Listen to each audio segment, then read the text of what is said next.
I think you guys. All right. So at this time, we're going to move on and we're going to talk about dysrhythmias. All right. Now, what's supposed to happen in the heart? How's the heart supposed to beat? Boom, boom, boom, boom. It's actually boom, boom. Oh, sorry. No, it's, well, the boom is caused by the systole. So, and then the boom is caused by the diastole. So, yeah. How many heart sounds are there under ordinary circumstances? 2, S1 and S2. And the heart is pumping in a coordinated fashion where the atria are going first and then the ventricles are going just after that. The whole purpose of that is to increase the amount of cardiac output. Now, how many of you have ever gone whitewater rafting? What was the very first thing they teach you when you go whitewater rafting? To paddle. Okay. To paddle, and most importantly, to paddle how? Together. How many of you have ever been in a raft where people were not working together? What happens? It goes in circles and then it falls over. So in order to go where you need to go, everyone's got to be paddling in unison at the right time. So that's what the heart does. If the heart muscle is discombobulated and discoordinated in its contraction, then it's going to result in a decrease in cardiac output. So when we talk about dysrhythmias, we're talking about discoordination of the heart muscle. And there's 2 major forms of that dysfunction. But before we talk about that, we've got to talk about one other concept first, and that is called PEA. So what is the purpose of the electrical conduction system of the heart? To coordinate the heart's movement.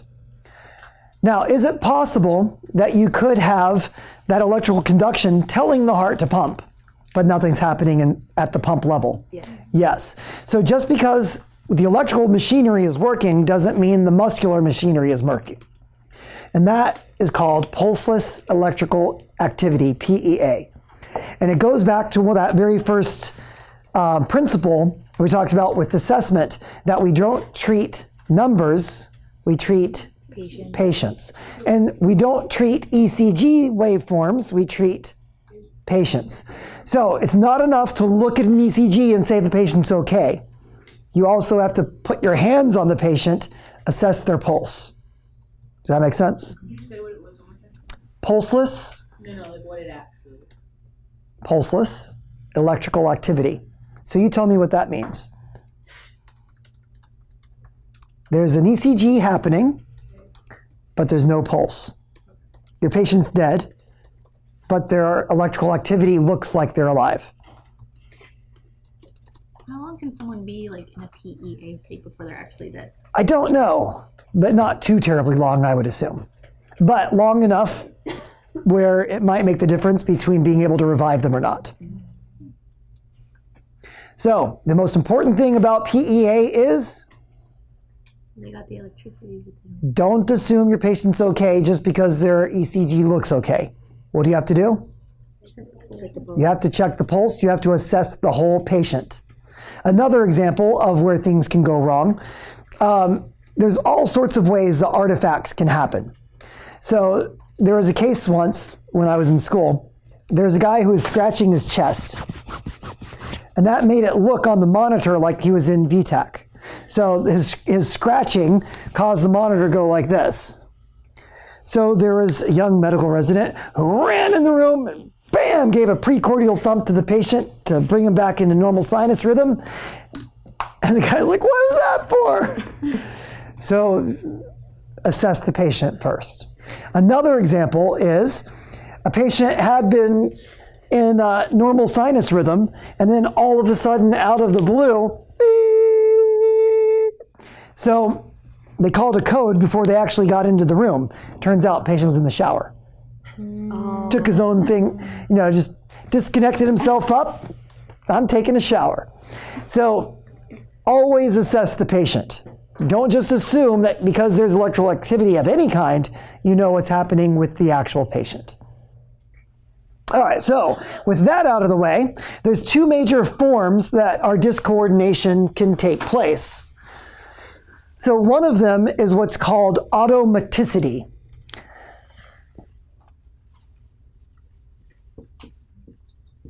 Now, if you take a heart muscle cell out of the heart and you put it into a petri dish and give it the conditions necessary for it to live, what will it do? All on its own, separated from the rest of the heart.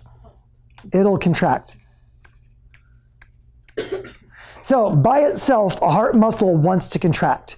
So, and it will do so automatically. That means it has, auto means self. It has the self ability to regulate its contraction. And so every cell in your heart, every muscle cell in your heart wants to contract. And if it's not being told to do so in a coordinated fashion, what will it do? It'll regulate itself. Unfortunately, that usually means that it's not going to be coordinated with the rest of the heart. So when we talk about problems of automaticity, what we mean is that the heartbeat can generate from places outside of where it should. Now, where should a heartbeat generate? The SA node. And then from there, it should go to the AV node. And then from there, the bundle of His. And then from there, Purkinje fibers, and then from there to the actual myocardium. What does myocardium mean? Myo, muscle, cardium, heart. So it's the heart muscle itself, tissue. So when you've got something that's originating from outside of this system, and in particular, even from outside the SA node, we call that an ectopic rhythm, or ectopy. Now, where have you heard that term ectopic before? Ectopic pregnancy. What's an ectopic pregnancy? So it's a pregnancy where the embryo is outside of the uterus. So ectopic rhythm is where the rhythm generates from outside the SA node. The other major form of dysfunction is a block. So in a block, you have normal impulse generation. Starts at the SA node, but there's a slowing down of that signal. And that signal can be slowed down so much that it actually never gets through to the myocardium. So the two major types of dysrhythmias, what are they? Ectopic rhythms and blocks.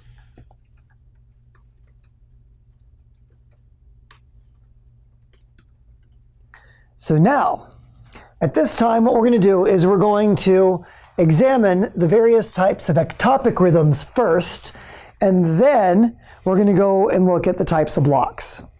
So we're going to start with the SA node.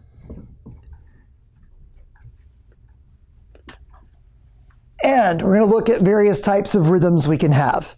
So the very first thing we have with the SA node is sinus rhythm. Is sinus normal? Yes. So sometimes you'll see it abbreviated NSR, normal sinus rhythm. But you can also have sinus rhythms that are fast and sinus rhythms that are slow. So sinus brady and sinus tachy,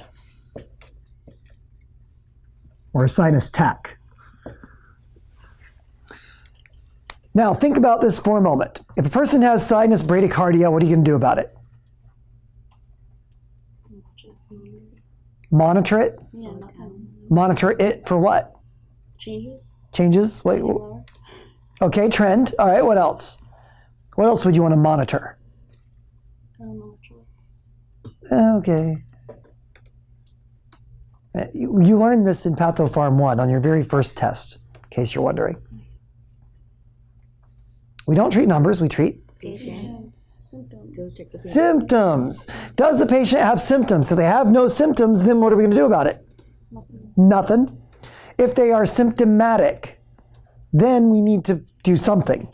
So the first thing to do would be to look at their medications and see if they're on medications that can cause bradycardia, that maybe they can be taken off of.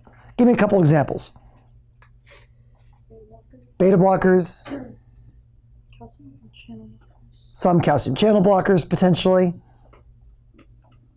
clonidine. So just look at drugs that have that as a potential adverse effect.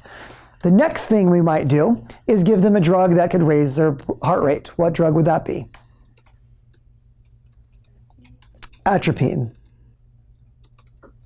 And then what would the ultimate solution be? Get them off the drug.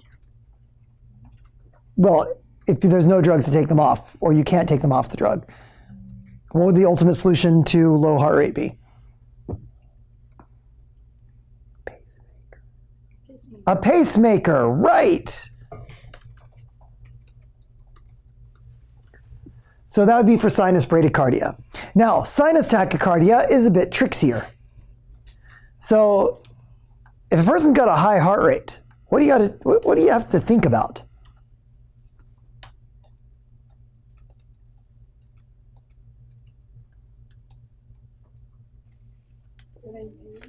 Okay, what kind of symptoms, what kind of underlying cause? So you've got to, say again? All right, so maybe they just exerted themselves. What else? Maybe it's caffeine. What else? Maybe it's acute sympathetic response from pain. What else? Maybe it's from nicotine. What else? Drugs. Drugs, like cocaine. Okay. Medications. Okay, other drugs that can cause elevated heart rate, like, say, theophylline. Oh, yeah, I remember what that is. Methylxanthines, third-line bronchodilator. Oh, yeah, yeah. Pfft, all over that one. All right. But there's something you need to assess, something we haven't talked about yet. Test 4 of Pathopharm 1. Fluid and electrolytes. Potassium. If someone's got high heart rate, what's the first thing you should look at? Potassium. No. Blood pressure. So if their heart rate is high and their blood pressure is low,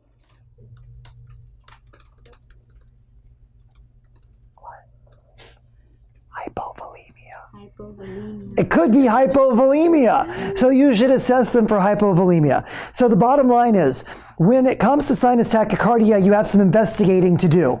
What's the cause of their sinus tach? Don't just assume, oh, maybe they're nervous. Oh, they had some caffeine. You know, at the very least, you need to look at their blood pressure. You need to look at the other drugs that they're on, and you need to assess the patient. Now, it might be that we need to fix an underlying problem, like give them fluids for low blood pressure. It could be that we need to give them a drug that lowers heart rate, like metoprolol. Or it could be that we need to do nothing at all. But you need to do what in order to make that determination? An assessment. So assess your patient. All right, so that's it for sinus. There is something called sinus arrhythmia, and that is where as a person breathes in, their heart rate goes up, and as they breathe out, their heart rate goes down. That's mostly associated with younger people. It tends to go away as a person gets older. So common in children, less common in adults, but not going to be on your test. I'm just mentioning it for the sake of being completeness. All right, next we're going to look at what are called atrial rhythms. So what happens in an atrial rhythm?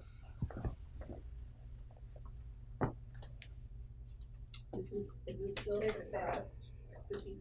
We're in ectopy. We're going to be in ectopy for a while. Say that again?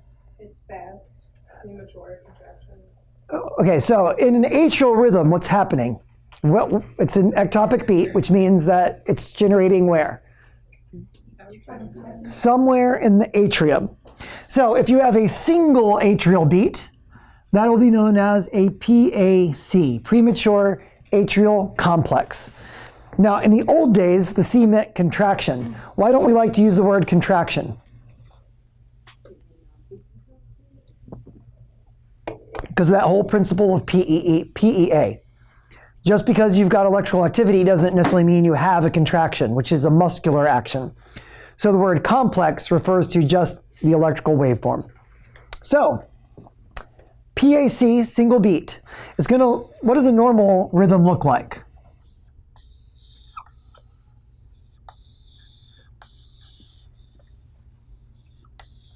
Right?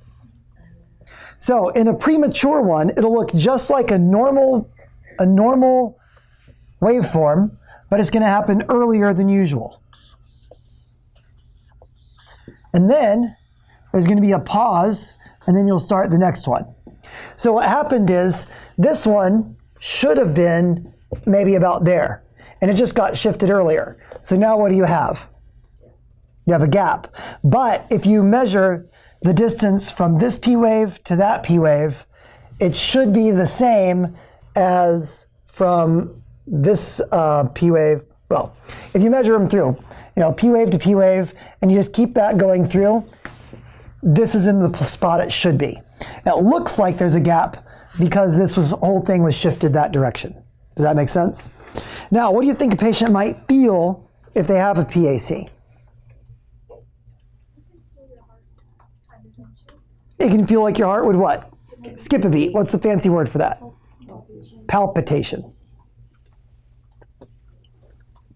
So you're saying that last one would be like the normal distance? Yes. So this last one would be where you would expect it based on the positioning of the earlier beats. Okay. Yeah. My drawing doesn't quite work out that way. Or like the one with them really close together, like it'd be like a metal one. Yes. So you'll have, this one will be sooner than it should, and then a space after, and then it resumes the normal rhythm again. So the patient will feel perhaps, they might not notice it, but they might have palpitations. So those are a single PAC. So there's an area of the atrium that's trying to take over, and it was able to take over, but only for one little beat. Does that make sense? Okay. Next, we have what's called atrial tachycardia, or ATAC. Now, by the way, where are the atria in relation to your ventricles? On top. What's the fancy word for above? Supra.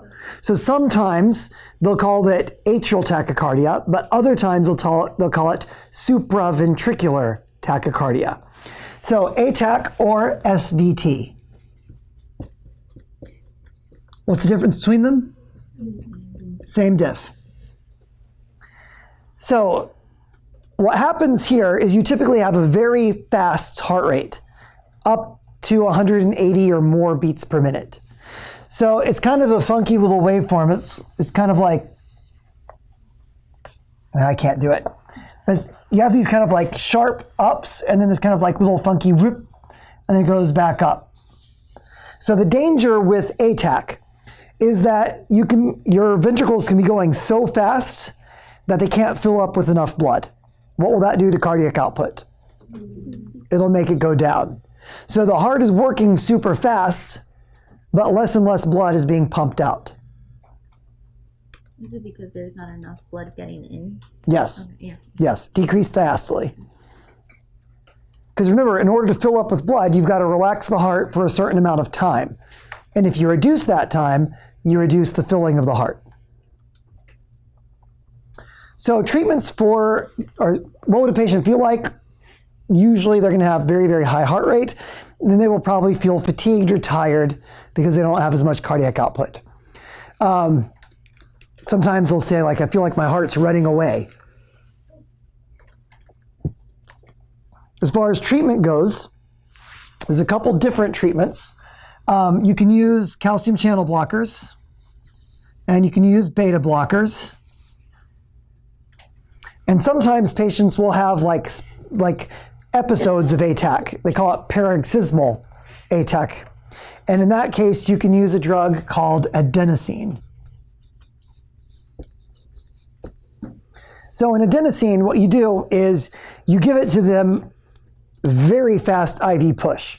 So a lot of times when you give IV push medications, you give it over several seconds or even a minute. So you're like,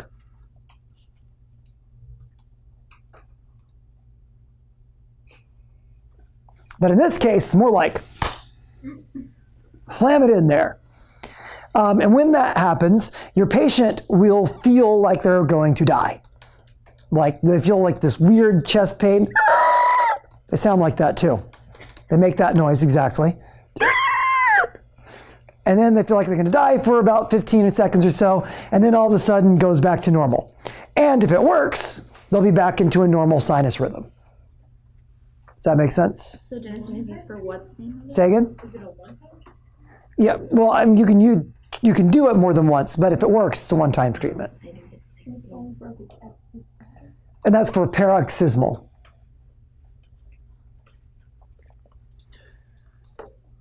All right.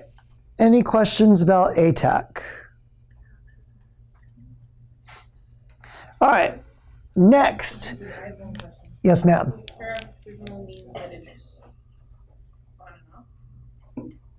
Yes. It's like it comes on suddenly, and so then you can make it go away suddenly as well. Then we have what's called atrial flutter. Do we need to know PVCs? We will get there. I know because they were next to each other. Calm down. Calm down. All right, so next we have atrial flutter. So in atrial flutter, what's happening is the atria are doing this. So you've got the atria fluttering, and then the ventricles are trying to beat normally. Does that make sense? So it's going to look something like this.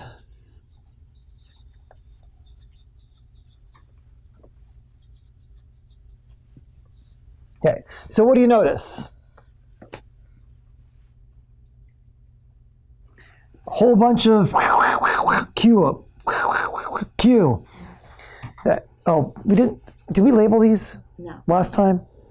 We did label them for MIs. So, Yes. okay, so you should at least know the letters. So this would be called I guess it's a 2-to-1 ratio because technically one of those is probably a T wave. But we'll just say for the sake of argument, 1, 2, 3 P waves for every QRS, 1, 2, 3 P waves, 1, 2, 3 P waves. So that would be a 3-to-1 atrial flutter. Now, what's happening inside the heart? What's the atria's job?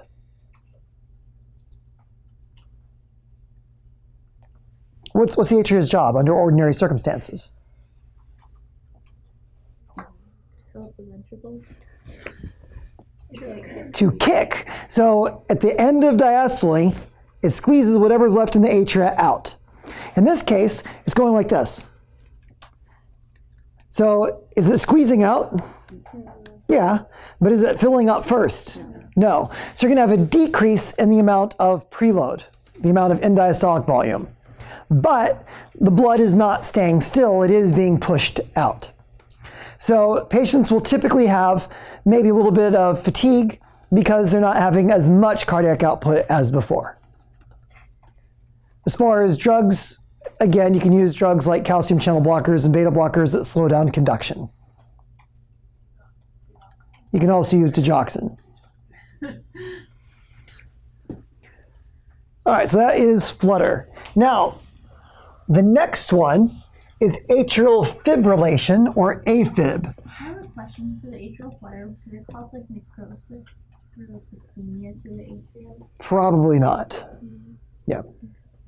Anything's possible, I suppose, but probably not. All right, so with AFib, this is the most important of the atrial dysrhythmias. And so first we're going to look at what it looks like, and then we'll talk more about what happens.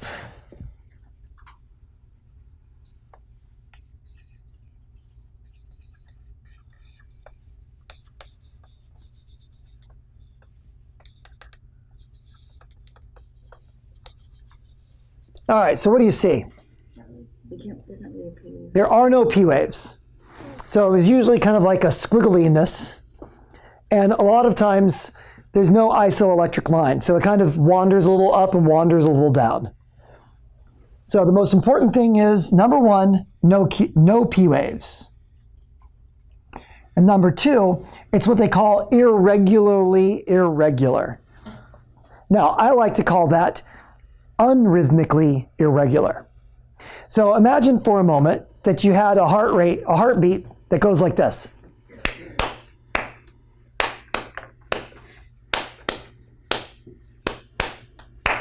Is it regular? No. But is it rhythmic? Yes. It's like quick, quick, slow. Quick, quick, slow. So that would be a rhythmic irregular heartbeat. But in this case, there's no rhythm to its irregularness. It's completely irregular. So that's what they mean by irregularly irregular. So there's never the same amount of distance between your QRSs. They're all just random. So what are the 2 defining characteristics of the ECG waveform for AFib? Irregularly irregular. Go ahead. What is no isoelectric line? So The line in between. So the isoelectric line is that the whole waveform is centered on a line. So it can wander a little bit up and it can wander a little bit down. Yeah, so it can wander a little bit above and below. All right. So what is happening in AFib to the actual heart? It's not controlled. All right, so ventricle, atria. So you're supposed to go, but now what's happening is this is doing this. And your ventricles are like, should we go now? I don't know. Yeah, okay, try. Okay, so in this case, you've completely lost your atrial kick. Now, what percentage of your end diastolic volume is atrial kick responsible for? About 25 to 30%. So just go 25%. So you've lost 25% of your preload at this point. What is that going to do to your cardiac output? It's going to decrease it through 2 mechanisms. What are the 2 mechanisms? I don't know, Dr. Heeman.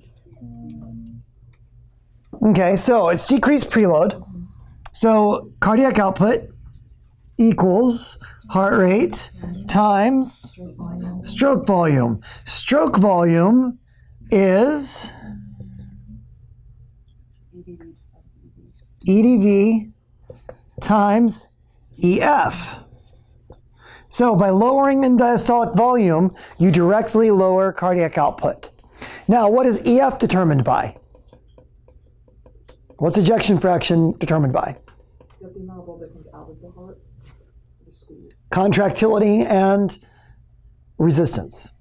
So, what affects contractility? One is sympathetic response and the other is? I heard someone say it. Cardiac stretch, well, someone said preload, but yes. So cardiac stretch through preload, and what's that law called? Frank-Starling law of the heart. So you directly decrease cardiac output by decreasing stroke volume here, and you indirectly do it here through the Frank-Starling law of the heart. So together, those things will decrease stroke volume. How is your body going to respond to compensate for that decreased stroke volume? Sympathetic response and increased heart rate.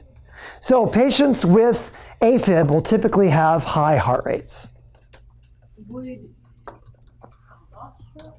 angiotensin 2 increase because of the decreased rate? You can also have renin-angiotensin aldosterone as well. Okay, I just want to make sure it's like Yeah. somewhere. And that would further decrease cardiac output by causing resistance to be higher. So, what's going on in the heart is you lose atrial kick.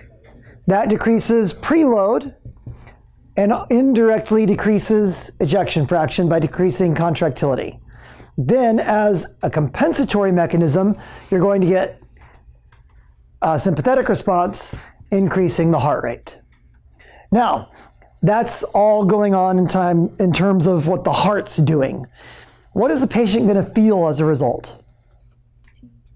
They're going to feel fatigue, typically, dyspnea on exertion, can't do as much activity as usual. And a lot of times that's the reason they go into the doctor. I just feel tired. I just can't do as much as I used to. And my heart sometimes feels like it's not It's not right. And so irregular heartbeat, and anytime you palpate an irregular heartbeat or you listen to one, what should you do? Do an ECG. Do an ECG, look for AFib. Now, that's going on in terms of the patient's symptoms.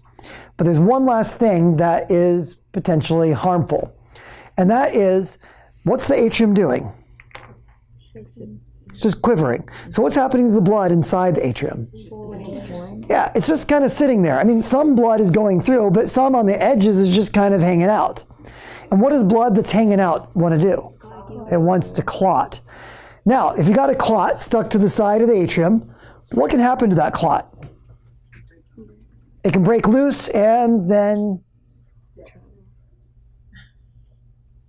travel where? Well, if it's on the left side of the heart, it could go to the brain, and if it's on the right side of the heart, into the lungs. So you could cause either a stroke or a pulmonary embolism. If you're unlucky, maybe you get both at the same time.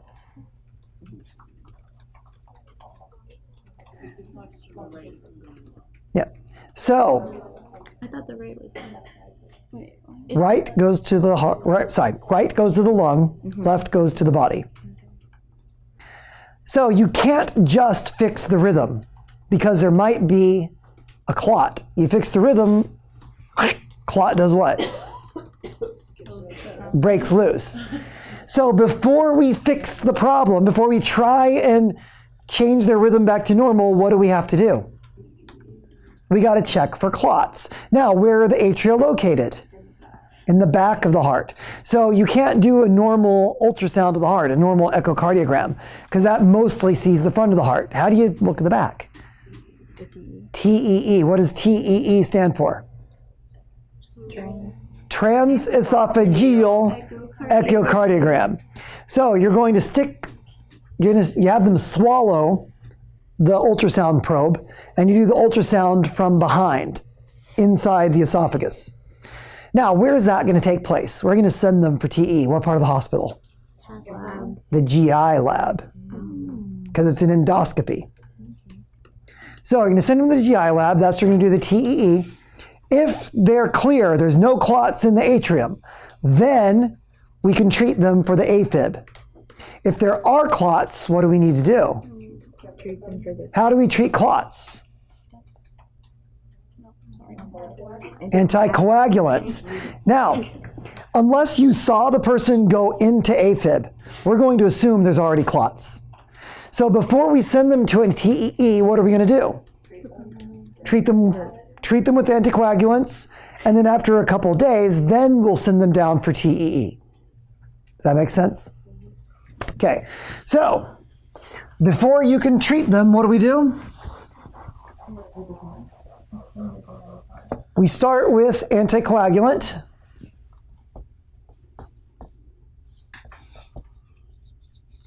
Then step number 2, TEE, what are we doing? Well, yes, it is a transesophageal echocardiogram, but what are we doing? We're checking for clots. Then step number 3, if they're clear, what do? Treat the rhythm. We're going to try and turn them back into a normal rhythm. So what is the treatment of choice at this time?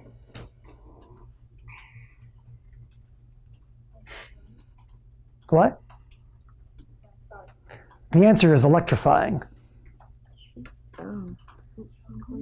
You're going to shock them. But it's a special kind of shock because their heart is working, right? And if you shock them at the wrong time, it could stop their heart, and we don't want that to happen. So what we want to do is we want to shock the heart into working even better than it is now. So the fancy word for that is cardiovert. So we're going to cardiovert the patient. Now, sometimes they'll try and cardiovert them several times if the first one doesn't work. But eventually, one of two things is going to happen. What are the two things? It's either going to work or it won't. So if they go into normal sinus rhythm, then typically what we want to do is called rhythm control.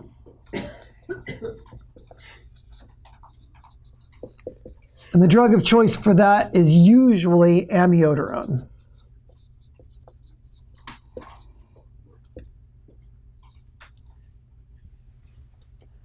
If the answer is no, they stay in AFib, then usually what they do is called rate control. So we're going to just try and keep their heart rate under control. And the drug that can be used for that is calcium channel blockers, beta blockers, or digoxin. Sometimes they'll put them on amiodarone even if they don't cardiovert. What is the purpose of the amiodarone when they go back into normal sinus rhythm? To maintain the normal sinus rhythm, to prevent them from going back into AFib. Sometimes, no matter what you do, they just got to live with the AFib. What do we do in that case? Rate control, and what are the 3 drugs that are most likely to be used for that? Okay. Now, 10 years ago, digoxin was like one of the #1 drugs used for that. Today, it's not quite as often used. It's still used, but just not as frequently. There's one more thing. What's our patient who stays in AFib at risk of? Clots. So what else might they need? Anticoagulant. Now, how many of you want to become nurse practitioners? Okay, when you become a nurse practitioner, the answer is more complicated than just they've got AFib, let's put them on an anticoagulant. There's actually a risk score that you use called CHADS-2. For now, though, all we want to know is if you're at risk, or if you're in AFib, you're at risk for clots, we should consider an anticoagulant. Does that make sense? In the future, when you go on to nurse practitioner school, there's another layer. But for now, just you're in AFib, risk for clots, consider an anticoagulant. Now, do you remember your anticoagulants? Okay, when they first come in and you anticoagulate them, what would be a good anticoagulant to put them on? Lovenox would be a great one. Why? You don't have to monitor PTT and it starts working immediately. What would be a terrible choice? Why warfarin? Because it takes several days to become therapeutic. Now, when it comes time to send them home, what would be a better choice? Warfarin. Why? Because that one is by mouth, you can take it home. What would be a worse choice? Heparin or Lovenox. Why? Well, because they're injection, yeah. And then, well, IV of heparin would be the worst choice because, yeah, send them home on a little IV pole and they've got to check their PTT every 6 hours. That'd be no fun. So you get the idea. And then this is also where some of the newer anticoagulants like rivaroxaban and dabigatran come in, because those are often used nowadays instead of warfarin in a patient's got to go home on anticoagulant.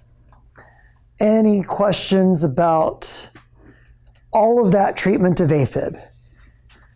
So you have to know the commonalities of the waveform. So what are the three characteristics of the waveform? No P wave. No P wave. Irregularly irregular. No line. No isoelectric line. What's going on inside the patient in their heart? It's quivering, so we lose atrial kick, which reduces cardiac output through what 2 mechanisms? Directly lowering EDV, indirectly lowering EF through contractility, Franklin-Starling law of the heart. What does that manifest in the patient? Okay, we're going to have a compensatory increase in heart rate, but how does it manifest in terms of symptoms? Typically dyspnea on exertion, fatigue. All right. Oh, why would a patient be at possible risk for acute renal failure? What are the 3 types of renal failure? Pre-renal, intrarenal, post-renal. What's pre-renal mean? When there's not enough blood flow. Not enough blood flow. So if you have a dysrhythmia that decreases blood flow. I answered it like that. Yeah, there you go. So no, that's not common that that's going to happen, but in a patient who's already susceptible, it could happen. It can also kick a patient into heart failure. So, yeah, because if you've got a dysrhythmia that decreases cardiac output, and what is the definition of heart failure? Cardiac output lower than the body's demands. So AFib can kick a person into heart failure. All right, so as far as treatment goes, first off, we're going to anticoagulate them. Second, we're going to look for clots. Third, cardiovert them. And then what happens if they are cardioverted successfully? What happens if they're not? Any questions about AFib? In terms of all of the atrial ones, by far the most important, you might have like one question on the others. You might have like 5 or 6 questions on AFib. Just throwing it out there. Wait, take a picture. You want to pose?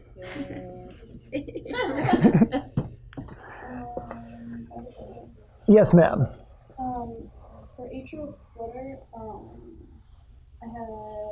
I had no risk for pulling and clotting under atrial flutter and atrial fibrillation, so I'm assuming that's it. So with atrial flutter, there's not a risk of pooling because it's fluttering. For, on the exam, are we going to have to determine like P waves and QRS waves and things like that, or is it just going to be straight basic? All right, so good question. This class does not emphasize ECG interpretation. So I'm not going to have you analyzing ECG waveforms. However, you do need to know the common features of them. So like the 3, yes. So that's where that little handout is just a compilation of those things. The other thing is you will actually have some waveforms you need to recognize. So on the quiz, there are, I think, 5 waveforms that they should be pretty easy to pick out. And on the quiz, the only question is, what's the waveform? So what is this one? Oh, that's AFib. What's this one? Oh, that's ventricular tachycardia. Yeah. Then on the test, you will get the exact same ECG waveform. Only on the test, it's going to ask you something about the pathophysiology. So what's the cause of it? What's happening inside the patient?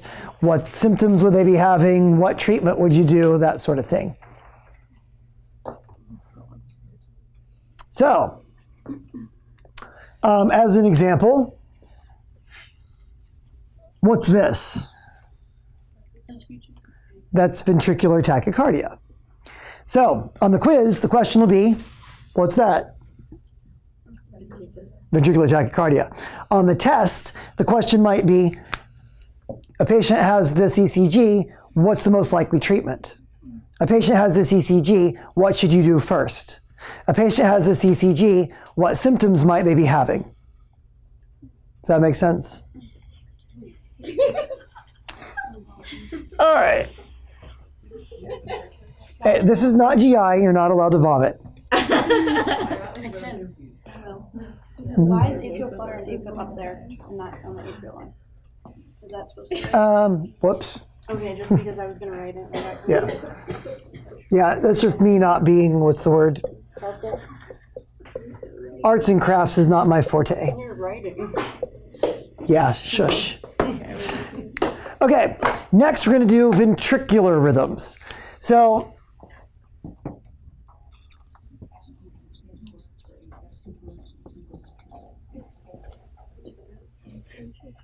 ventricular rhythms. The first thing is a single ventricular beat, and that is known as a PVC, a premature ventricular complex.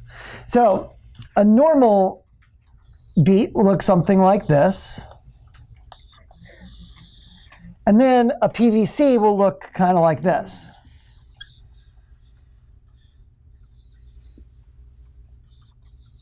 Okay. So do you see a P wave here? What you've done is you've taken the QRS and you've kind of stretched it out. Does that make sense?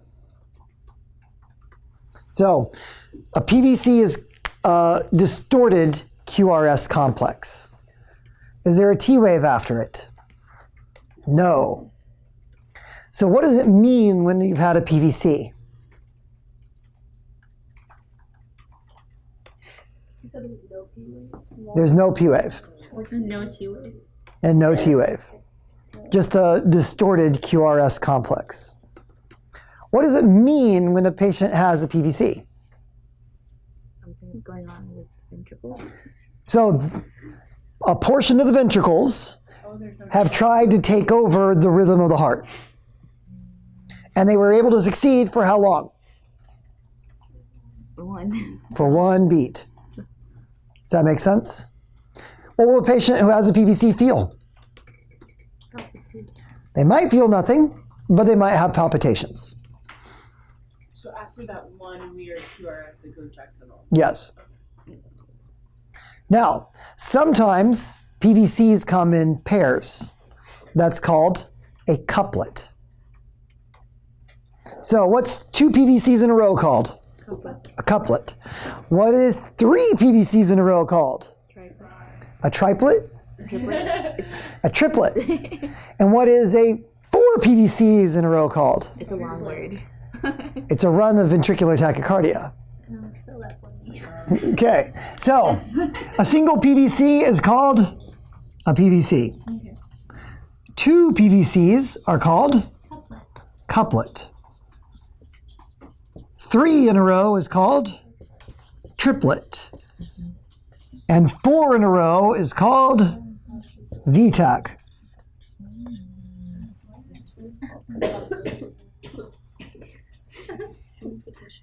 Why are the what? The twins not called Couplets? I don't know. All right, so you need to know that terminology, but then you can also have an every other rhythm. So if you have normal and then PVC, normal, PVC, normal, PVC, normal, PVC. So every other beat is a PVC. What would we call that? And the answer is bigeminy. Now, if every third beat is a PVC, what do we call that? Trigeminy. So for this course, we're not going to be giving you ECGs and asking you to figure out what it is. But you need to know these definitions. That seems almost like a perfect matching question. Ooh, that's a good idea. Maybe I should go put that on there. Break them in half so it's not 10 in one Please. Yeah, that was like a killer. It's not 10, it's 1, 2, 3, 4, 5, 6. That's perfect size. Fine. 6 is your max. So learn from So it's definitely not 6 is your max. Trigeminy would how much? Sorry. So trigeminy would be something like normal, normal, PVC, normal, normal, PVC. Okay. That didn't work. Okay. So that would be trigeminy. Now, in the old days, we used to treat PVCs. If a patient had PVCs, we would treat them with antidysrhythmics.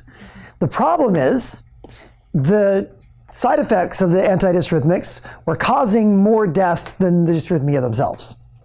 Oops. So we no longer treat PVCs. PVCs can be caused by all kinds of things. Sometimes stress can cause a PVC. Sometimes caffeine can cause PVC or smoking.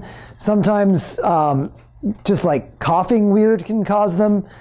And sometimes they are a precursor to more severe dysrhythmias. But as long as the patient's just having PVCs, what do? Nothing. Just watch them, see what happens. Are all of these just like environmental stuff or like genetics or like you can Well, everyone has the potential to do PVCs. It's just, you know, Because it was like you said, Yeah. like the drinking and coffee and stuff. yeah, electrolyte imbalances can cause PVCs, you know. Yeah. So, I mean, it is a form of heart dysfunction, but some people are more prone to it than others. Some people have predictable triggers, and sometimes it's a serious harbinger of a worse dysrhythmia to come. But sometimes they're completely harmless. So, at the moment, with our current technology, we don't treat them. All right. So next we have ventricular tachycardia.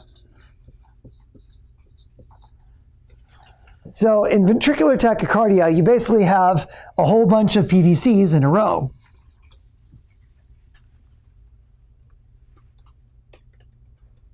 Now, when you see this rhythm is not sustainable. So either one of two things is going to happen. Either they'll go back into a sinus rhythm or some semblance of a sinus rhythm, or they're going to die. But when you see that rhythm, they might not be dead yet. So what's the most important thing to do? Check the pulse. So we're going to assess the patient. And in particular, what are we assessing more than anything else? The pulse. If they have a pulse, yes. What do we do?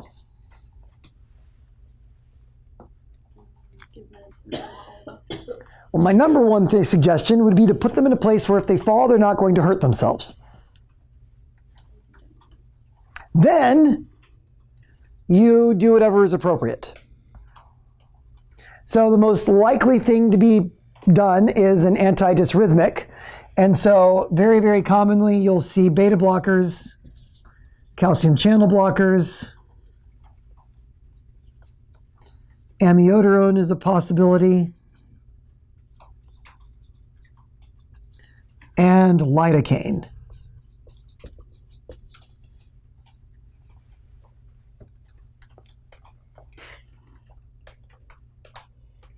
Okay. But you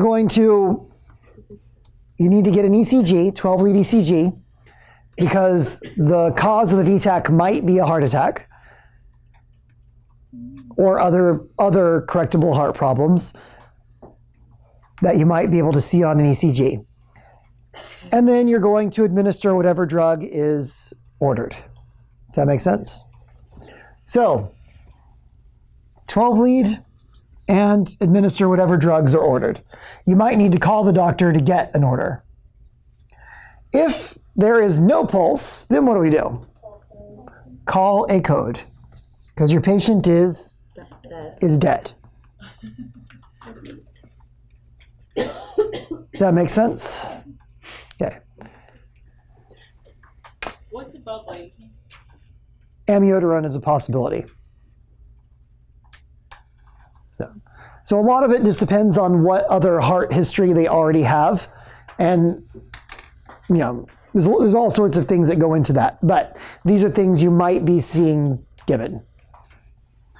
All right. So VTAC is pretty simple overall. Most important thing to remember is check the pulse. If they have no pulse, they're dead, call a code. If they're alive, get them into a safe position. 12-lead ECG, give medication as ordered. All right.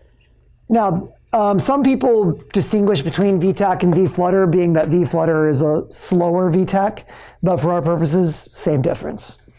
So Vfib. Vfib looks kind of like this.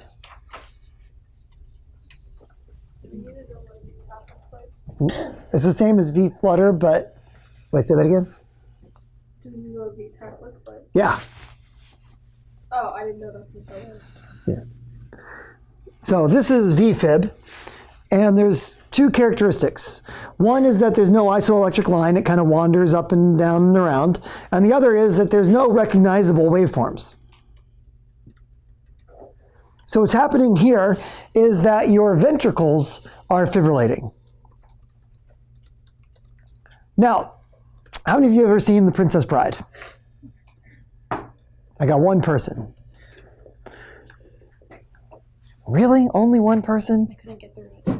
I tried. Now, is this person dead? Yes, they have no heartbeat. They are dead. Now, are they mostly dead or all dead? Dead. They're only mostly dead. Because you could bring them back to life if you can perform a miracle. With all dead, there's usually only one thing you can do. Go through their clothes and look for loose change. So this patient whose Vfib is not completely dead, they're dead, but you could bring them back. So In order to bring them back, what is the best way to bring them back? To shock them, and what kind of shock would that be called? What's their rhythm?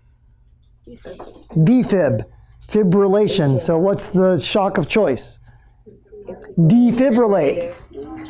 So defibrillate is the number one most important thing.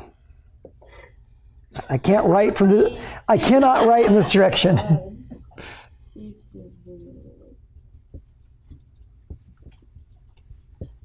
Defibrillate. So if defibrillation works, what do? What's the first line drug to keep them in normal sinus rhythm after defibrillation? No, not epi. Defibrillate works. They're now in normal sinus rhythm. What do? Amiodarone.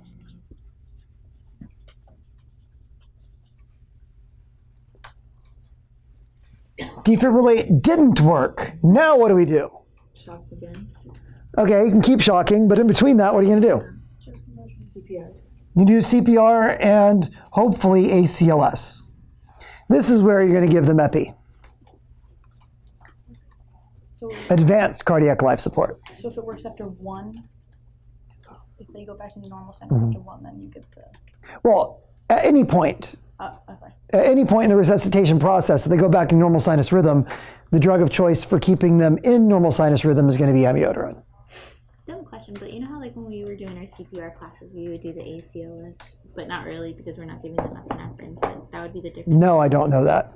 You know how like you have like, hey you, I need the box, so then like you can the shock AED. them. The AED, that's kind of like a form of ACLS. No. AED is AED. Okay. Well, that's an advanced thing. Isn't No, it? it's not. Okay. The whole thing about the automatic external defibrillator is in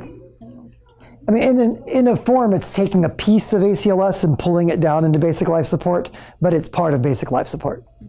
So BLS, basic life support, is AED plus CPR. And I guess also the choking stuff too. But advanced cardiac life support is where you're going to be doing epinephrine and bicarbonate and all sorts of other stuff. So not the part of the scope of this course. All right, any questions about Vfib? So on that note, we are going to be done with the automaticity or the ectopic rhythms. There are others. There's junctional rhythms and there's other rhythms, but out of what we're going to do for this course, we're going to be done with ectopic rhythms. How do you feel about that? Like I got run over by a truck. All right, so let's take a break and we'll continue with blocks on the way back. Oh, we're doing blocks. Oh, okay. I was gonna be like, okay, what about that? Okay, so junctional rhythm now. Yep, no junctional rhythms on this course. So welcome back. At this time, we are going to start talking about blocks. So there are two types of blocks. One is called a bundle branch block. So where do you think a bundle branch block occurs? In the bundle of His. And that is typically going to be manifested as rabbit ears. For the most part, bundle branch blocks don't mean that much clinically. So we're going to ignore them. Not on your test. I just drew that. Well, how many of you want to be ICU nurses or emergency room nurses? Okay, well, it's not wasted learning. Dang. Shut up, Dr. Heyman. Okay, so what we are going to pay attention to are called AV blocks. So AV blocks are between the atria and the ventricle. The SA node, yes, some drugs can cause AV blocks, like metoprolol, for example. So AV blocks are going from the SA node to the AV node. That's the area that is getting blocked. So the first one, there's three of them. They're called degrees. So first degree AV block is just a longer than usual PR interval. All right. That is not where the R goes. Well, no one ever said the arts and crafts was my strong point. So you measure this distance, and that is the PR interval. And if the PR is greater than 0.2 seconds, then that means the patient's got first degree AV block. You don't have to memorize seconds. You can just memorize greater than 0.2. Wait, I have a question. I know this is like kind of I forget. On your like what to know for the exam, it says to know the CK and the troponin values, but troponin isn't on our lab sheet, or at least is it? CK? You don't need to know the actual lab values for the test of CK and troponin. By the way, thank you for interrupting the dysrhythmia lecture with that question. At some point, you thought of it. Yeah. But you do need to know what troponin and CK mean. Oh, okay. All right. Well, it said on your website. What's that? It said on your website. You guys are trying to ruin my videos here. You'll have good laughs when you go back to it. So it's okay. You're gonna hate us more when he goes back to it. Oh, I would never hate you. So, first degree AV block, PR interval greater than 0.2. Patients will typically have lower heart rates with this. And a lot of you right now, young, healthy women who are in shape, often have first degree heart block. And it doesn't necessarily mean anything. Elite athletes often are in first degree heart block. So first degree heart block by itself doesn't mean anything. But in a patient who's at risk for heart disease, it is a potential sign that they could progress to second degree or third degree. So it's not necessarily clinically significant by itself, but it might progress. So second degree heart block is characterized by a P wave with no QRS. So we had an atrial contraction, but there's missing a ventricular contraction. So, P no Q. Is that Mobix 1? Let's not get ahead of ourselves. So, P no Q. But there is an RS. If there's no Q, there's no RS. Sorry. So, it's a P wave and then nothing. So, it comes in two different forms called Mobix 1 and Mobix 2. So, we are going to examine those two different ones separately, and we're going to learn rhymes that will help us to remember them. You can thank Michelle Flamia from class of 2011 for these rhymes. She didn't come up with them herself, but her ICU preceptor taught them to her. So you can name her ICU preceptor who has no name. So the first possibility is what you have is you get a P wave, QRS, T, and then you have another P wave, and then it's a little bit longer. Hold on. Easy there, heart charger. And then you're going to get another P wave, and it's going to be even longer, and then it's so long that there's nothing, and then you start over again. So if you look at the distance here, and then the distance here, what do you see? It got longer. So the rhyme is longer, longer, longer drop. What you got is Winky Bach. Mobix 1 is also called Winky Bach, by the way. So I guess the two famous second degree heart block doctors are Dr. Winky Bach and Dr. Mobix.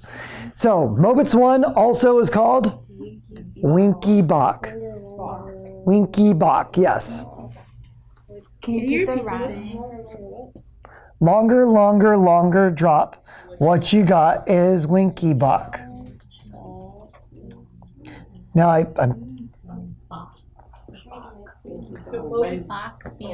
don't know if it's a C, if it's an H or a K. I used to know, and now I'm old. Yeah, go with an ambiguous H or K. Is this the Mobix 1 or 2? Mobix 1. So it's when it's continuously getting longer. So longer and longer and longer, and then eventually no Q. But the P wave is getting longer. Yes. So the PR interval is getting longer and longer and longer, and eventually you drop the S altogether. All right. The second possibility is that you're going along normal-like, real normal-like.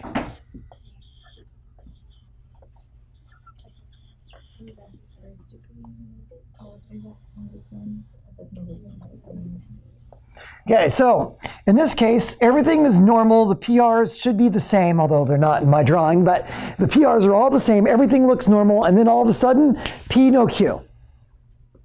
So the rhyme there is, when out of the blue, you drop a Q, what you got is Mobitz 2.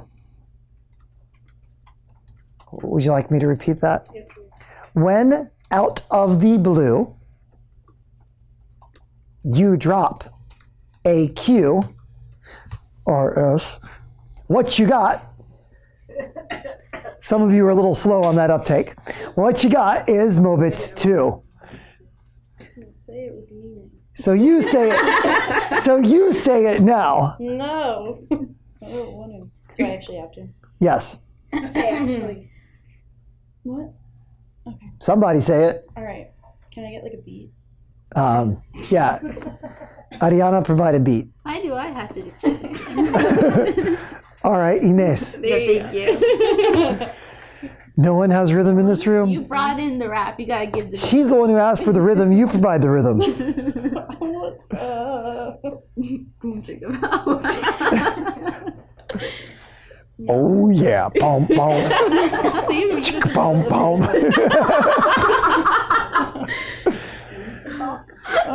All right. Just say the rhyme already. Out of the blue, you drop a Q. What you got is Mobitz 2. Oh, that's so lovely. What does it mean? So, Christine. drop a Q. Drop the QRS out of the blue.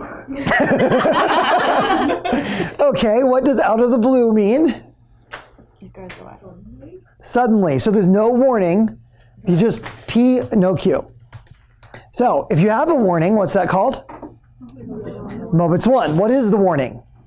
Longer PR intervals. When there's no warning, what's that called?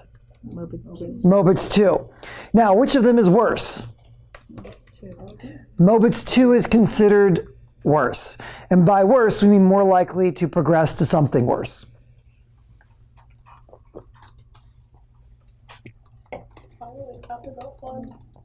What was that? He said, finally, Patho got fun. Every time. All right, Ashley, your turn to rap.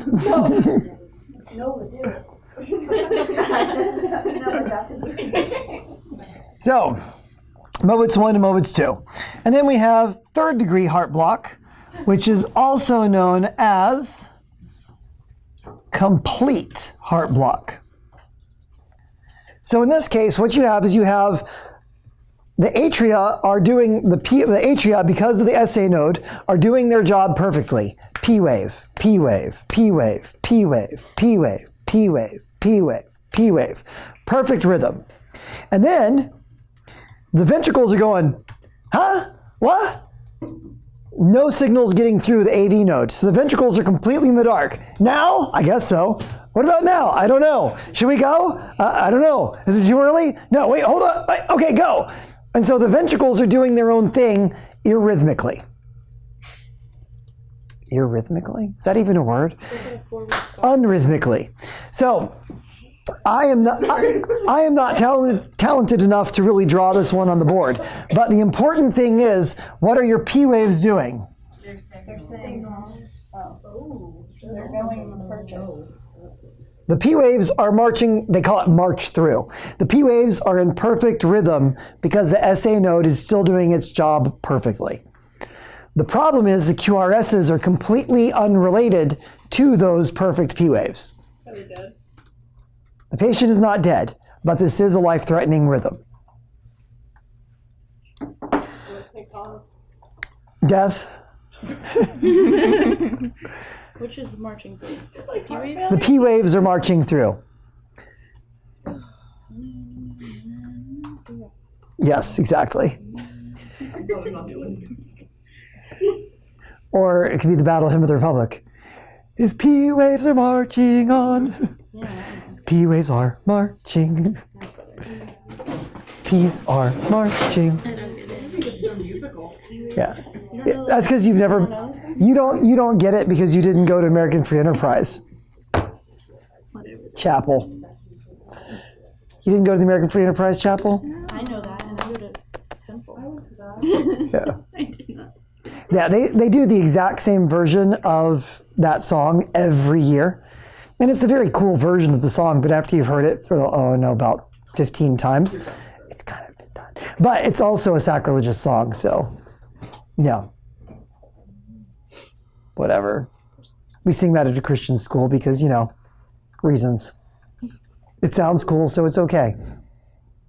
That's the same reason I gave my parents why I listened to death metal when I was in no, I never You're that kid. Yeah. But it's so cool, Mom! Please let me listen to it!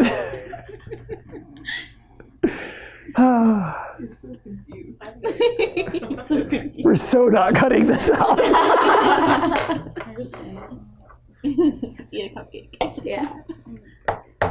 Okay, so complete heart block, P waves march through, QRSs are completely dissociated from the P waves. Life-threatening, you got to intervene or the patient could die. And so as far as interventions go, that could be from either reducing drugs that can cause heart block, giving pro-rhythm drugs that speed up conduction, but the ultimate solution is a pacemaker, where they pace both the atria and the ventricles. What was the second one? Drugs that speed up. Drugs that speed up conduction. So beta-1 stimulants, essentially. But what's the ultimate thing? Pacemaker. Pacemaker. And in this case, you have to pace both the atria and the ventricles. But if the P is normal, why would you do the So that they can coordinate at the same time. All right. What was that? Do pacemakers not normally do both of them at the same time? Pacemakers do not have to do both. So remember we talked about sinus Brady up here before? Sinus Brady, you only have to pace the atria. You don't have to pace the ventricles because the rest of the signal is going through just fine. But in a complete heart block, you've got to pace them both because the signal is not getting through. Otherwise, you just end up with more of the perfect P waves. All right, so at this time, what we're going to do is we're going to go through some antidysrhythmic classes real quick like, and then we're going to move on to heart failure.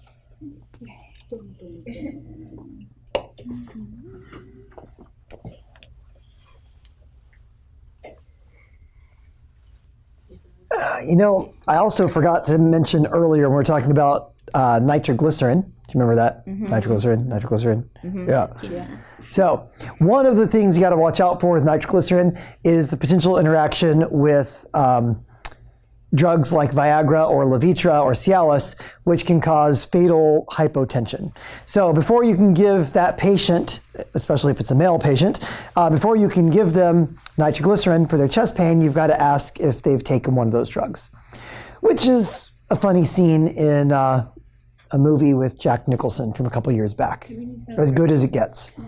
Say again? What were the drug names? Sorry. Viagra, Cialis.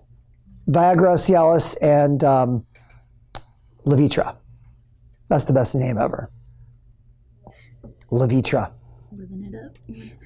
No, it's like levitate.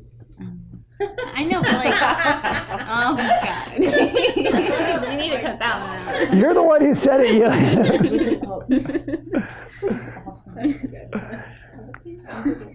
Sounds like Aerosmith. Love in an elevator, living it up well.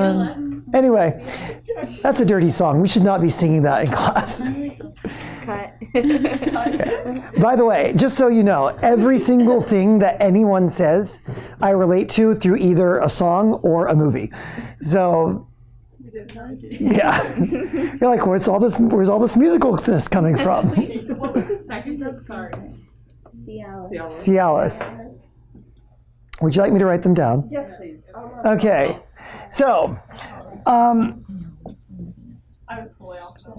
Sildenafil is Viagra. And then I never bothered to memorize the other two generics. So Levitra, which is the best drug name ever, and Cialis. So if a patient has taken one of these drugs and they take nitroglycerin, it can cause fatal hypotension. So you need to ask before you administer. Would you need to do like a drug holiday kind of from that before you can administer the? Yeah, there has to be a certain amount of time. Don't ask me that amount of time. Depends on the drug. So some of them last longer than others. Not important for our current discussion. All right, let's be done with that. Okay. So there are 4 classes. Let's try it again. So there are 4 classes of antidysrhythmics. We call them, interestingly enough, class 1, 2, 3, and 4. I know you didn't see that coming. So class 1 are sodium channel blockers.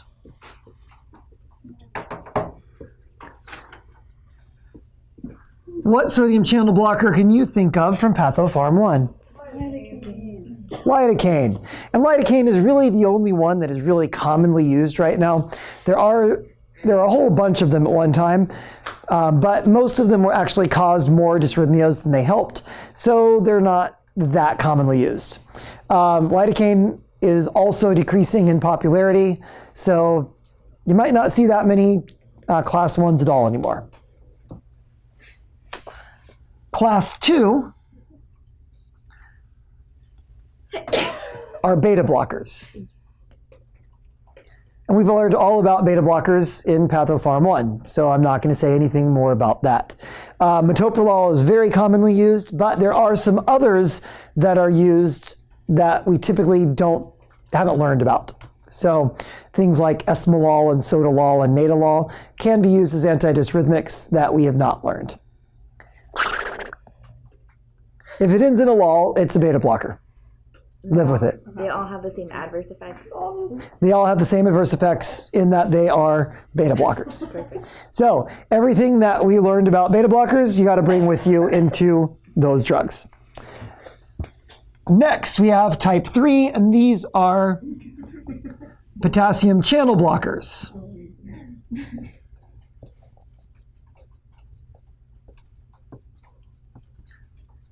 So they compete with potassium.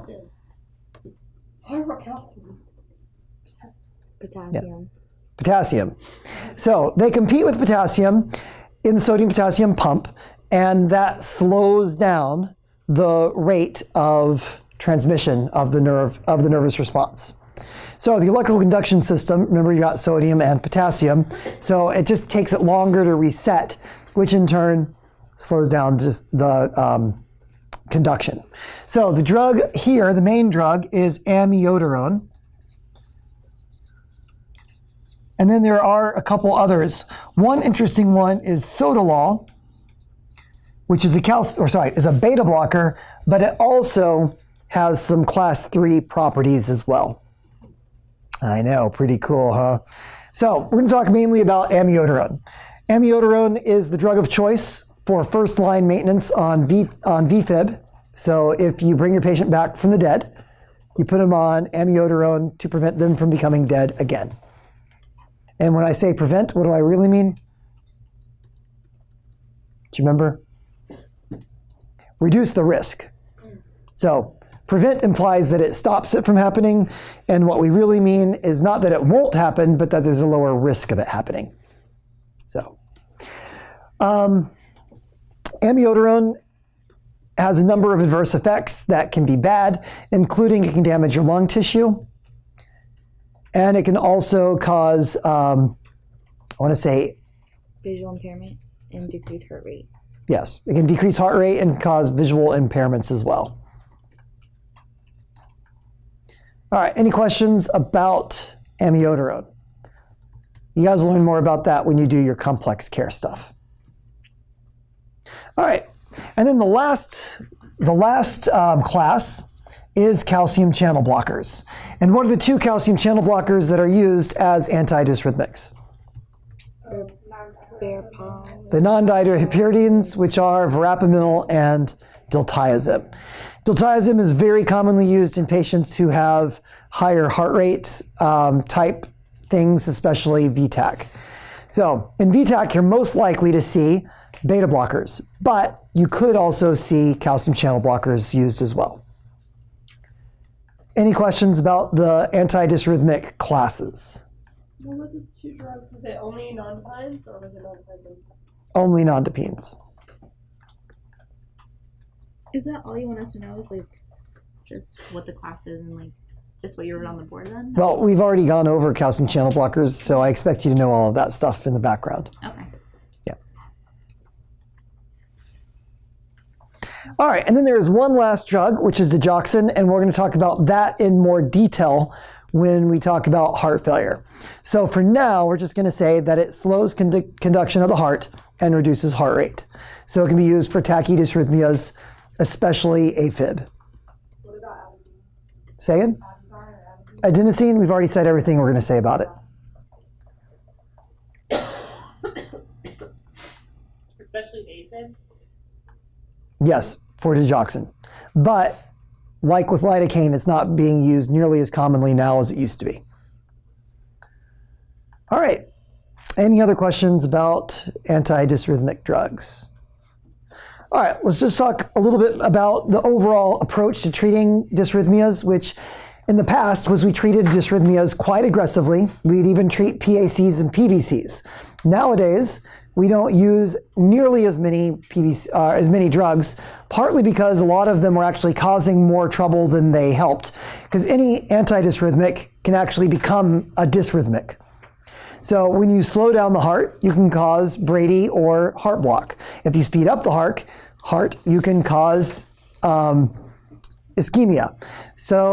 And you can cause VTAC or even Vfib. So no matter which direction you go, there's a risk. And as it turns out, oftentimes the risk outweighed the benefits. On top of that, we've gotten much, much better at surgical procedures. So there's something known as ablation therapy. In ablation therapy, what they do, it's done in the cath lab typically. So they run the catheter up the patient's femoral artery, up into the heart, and they try and identify the portion of the heart that is responsible for generating that ectopic beat. And then they kill it with a laser. And many of you have no idea what that means because you've never seen Austin Powers. All right, what's up? My grandpa just had one of these done, and they said that they were like they had to go in through both because he's had like heart attacks and stuff, but they said they were like getting rid of like scar tissue and stuff. Is that what it was? That can play a part, but in ablation, what they're actually doing is killing tissue that is causing a problem, not necessarily debriding old tissue. Oh, okay. So in the case of ablation, what are they doing? They're destroying tissue that's causing a problem.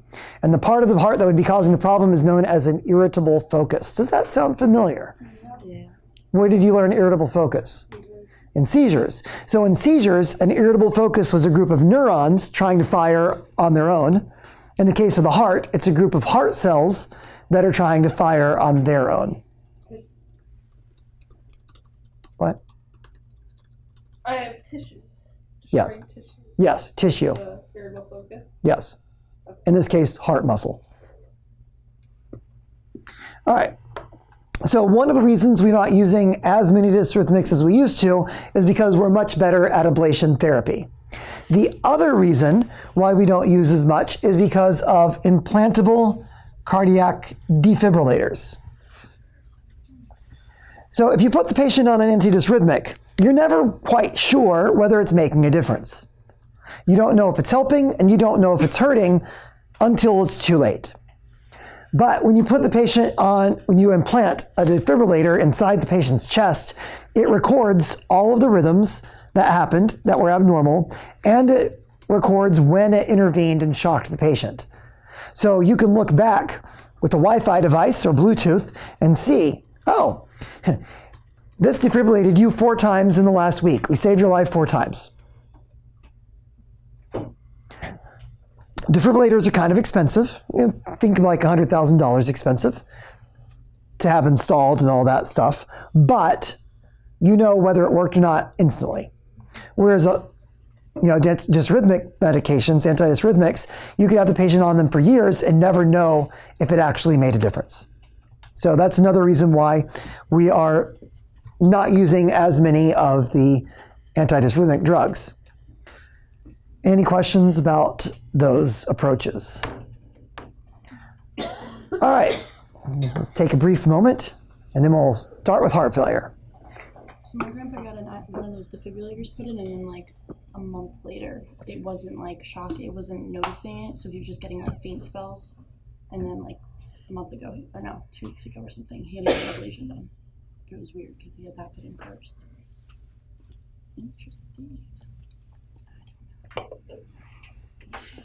Well, 1, the technology is not necessarily perfect, and 2, the installation could be faulty. Yeah. And 3, sometimes things just don't go right. Yeah. All right. The last thing we're going to talk about is heart failure. So in heart failure, we've been talking about heart failure to a small degree since the very first lecture of Pathopharm 1. So what is the definition of heart failure?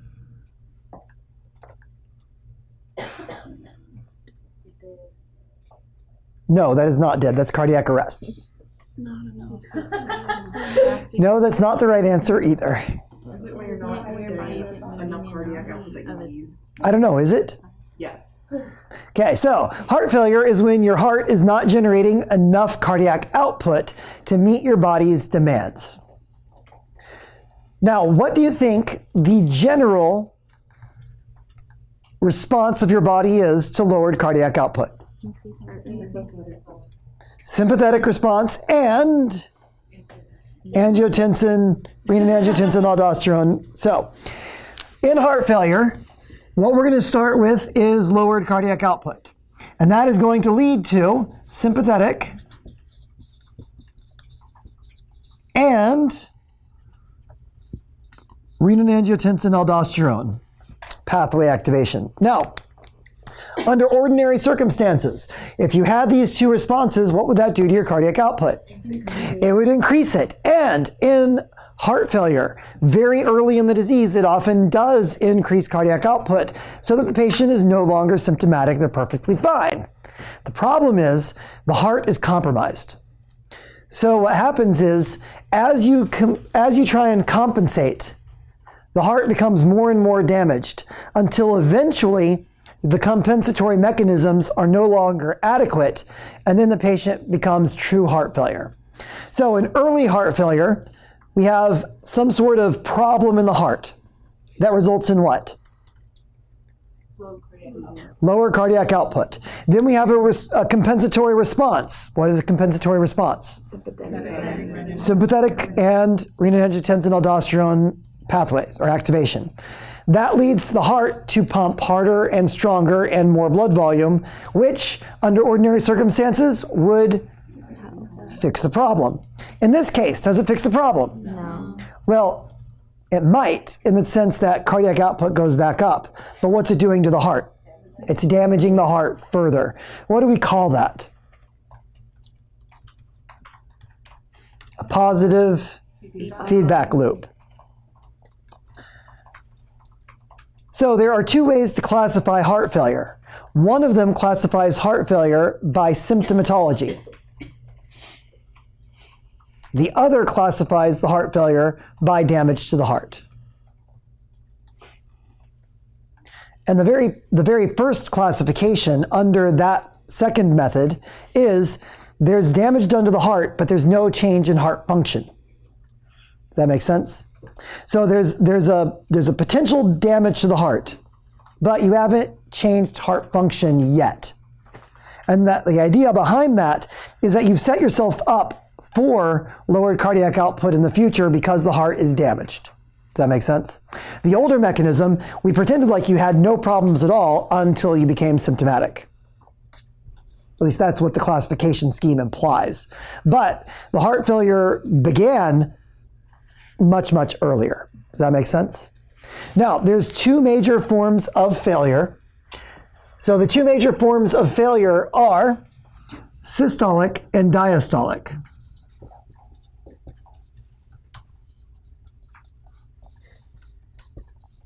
So in systolic failure, what happens?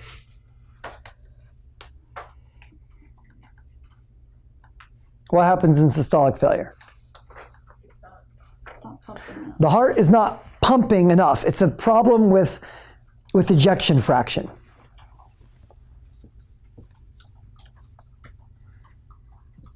Now, for whatever reason, the powers that be have decided to rename systolic failure into heart failure, reduced ejection fraction.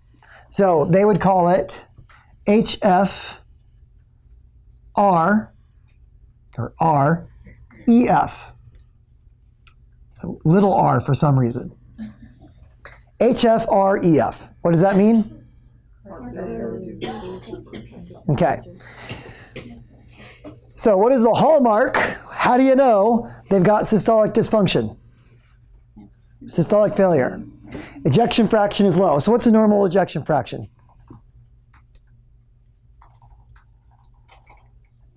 It's around 70%. Once a person goes below 55%, which is pretty low, they're considered to be at systolic failure.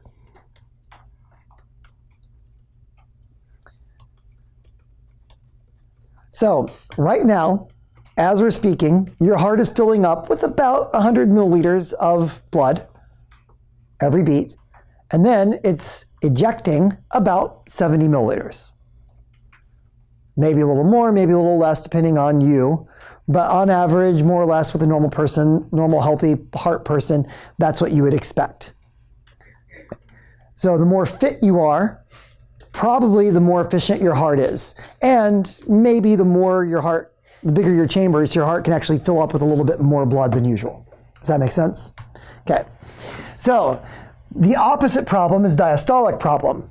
So in diastolic failure, what's happening? You're not filling the heart up enough. So you might, in diastolic failure, your heart is efficiently pumping still, but you don't have enough blood in there in the first place. And so the powers that be have changed this from diastolic failure. They now call it heart failure PEF. What does the P stand for? Preload. Preserved. Which do we have to know? On the test, I still use systolic and diastolic because I like to kick it old school. But you should probably be familiar both if you plan on working in ICU or cardiac unit. So, but I mean, most people who are around still call it systolic and diastolic in my experience. But in the literature, they're beginning to move more away from systolic diastolic, and they're using more of this P and R. So reduced and preserved. And I mean, it's more helpful in some ways because it tells you what's happening to the EF. So how do you know it's systolic failure? EF is low. How do you know it's diastolic failure? EF is high. All right, so when it comes to systolic dysfunction, the main reason for systolic dysfunction is what? Your heart's not strong enough. Why would your heart not be strong enough? What's the number one reason for that? What do you think? Say it? MI. What happens in an MI? Okay, ischemia, but more importantly, infarction. Yeah, what is an infarction? The death of a heart cell. Death of heart cells. What kind of heart cells? Myocardial, muscle. So the ability of the heart to pump is literally dying in an MI. One MI might not kick you into heart failure, but 2 or 3 might. So when it comes to MI, especially repeated MI, you are reducing the ability of the heart to pump. And over time, that can lead to systolic dysfunction. Another potential cause of systolic dysfunction would be if you've got a semilunar valve problem. And the biggest one there is aortic stenosis.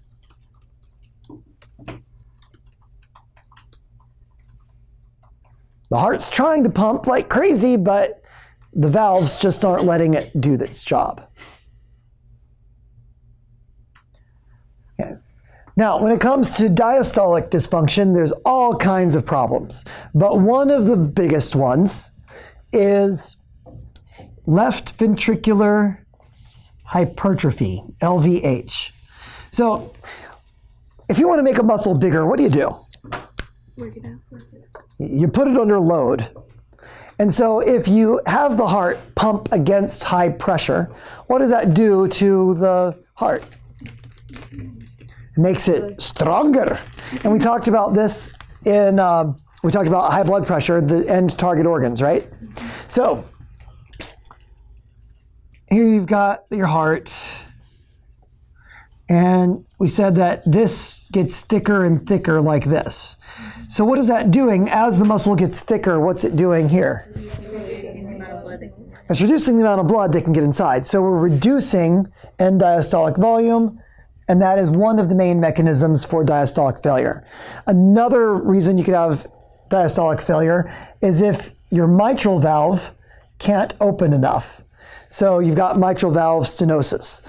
In that case, you can't get enough blood inside. So valve functions can cause both diastolic and systolic. If you've got mitral valve prolapse, where the mitral valve can't close adequately, that can lead to systolic dysfunction because your heart pumps and the blood pumps backwards instead of forwards. So those are all potential causes for failure. If you've got a patient who's at risk for heart failure, and then they go into a dysrhythmia that lowers cardiac output, that can kick them over the edge into heart failure. Does that make sense?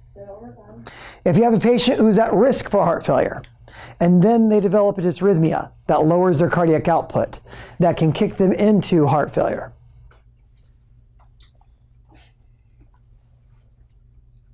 So the two types of heart failure, what are they? Systolic and diastolic. How would you know the difference? Ejection fraction. What are some potential causes of each one? Systolic, semilunar valve problems, MI, mitral valve prolapse. So repeated MI is the most important to remember on the systolic side. And in the United States, what's the most important on the diastolic side? Left ventricular hypertrophy. Now, there's all kinds of stuff. You can read about them on your own, but that one is going there. And what's the cause of left ventricular hypertrophy? The number one cause? High blood pressure. Untreated high blood pressure. Okay.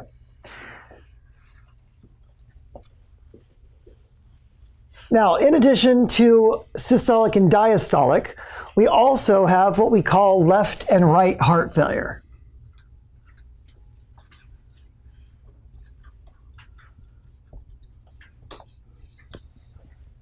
Now, where does the left side of the heart pump to? The body.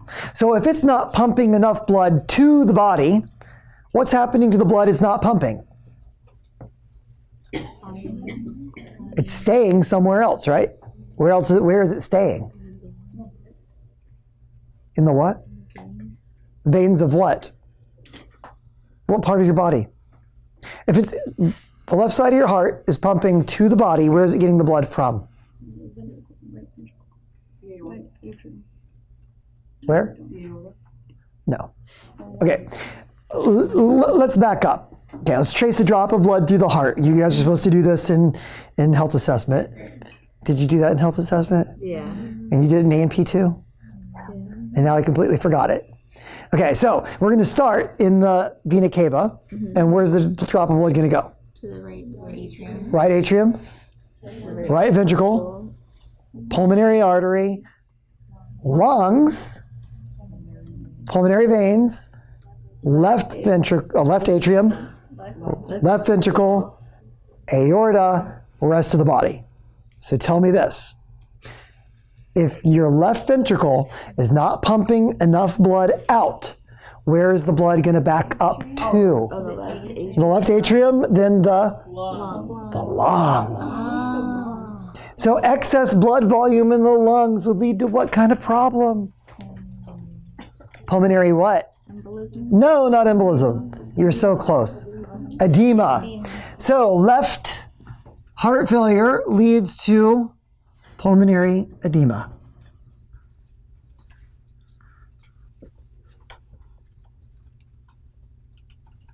Right heart failure, where the right side of the heart, when it fails, where does the blood back up to? The body. So peripheral edema.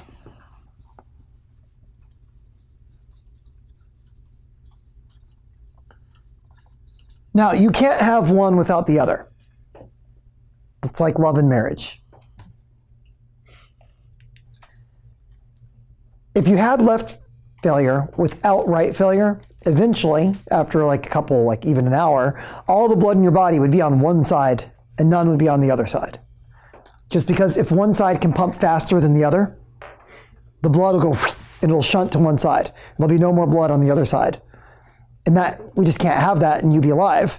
So when one side fails, the other side has to fail too. So you'll always have both, but they end up with different results. And you can have one being the initiator. Does that make sense? So, for example, in COPD, when you have emphysema, you destroy capillaries in the lungs. That makes it harder for the right side of the heart to pump. And over time can lead to right-sided failure. But that will lead to left-sided failure. Does that make sense? Okay.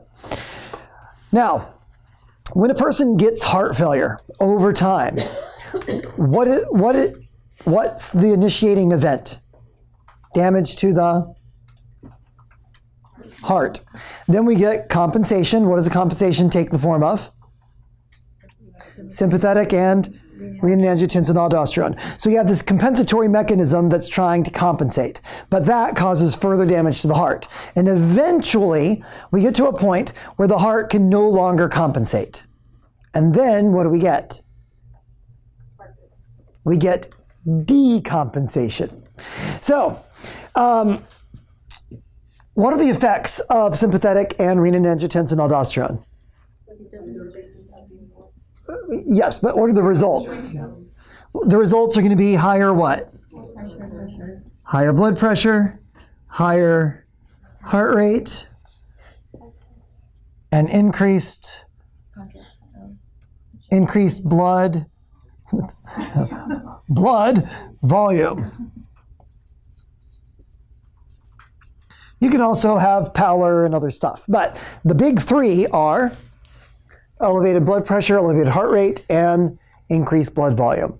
So ironically, a person who is in heart failure can actually have a higher heart rate and higher blood pressure than normal. But it's a compensatory mechanism because the heart is not doing its job well enough under ordinary circumstances. So if you ever see a patient who's got heart failure and they've got high blood pressure and heart rate, and the next thing you know, they're down at normal, and you haven't done anything, is that a good sign or a bad sign? That's a bad sign. It means they're decompensating. Okay. Now, most of the decompensation is going to be associated with blood volume. What does the Frank Starling law of the heart do?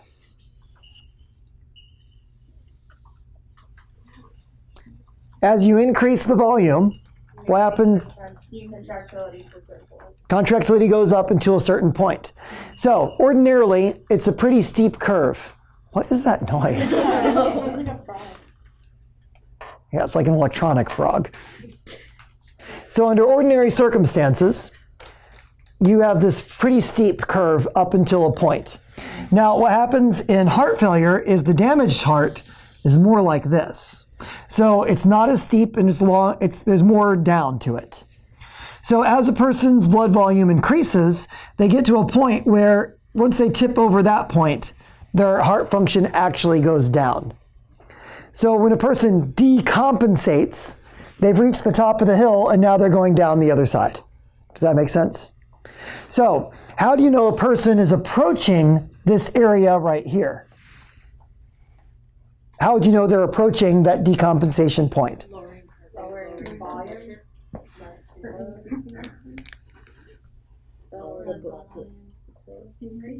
How do you get there? You increase volume.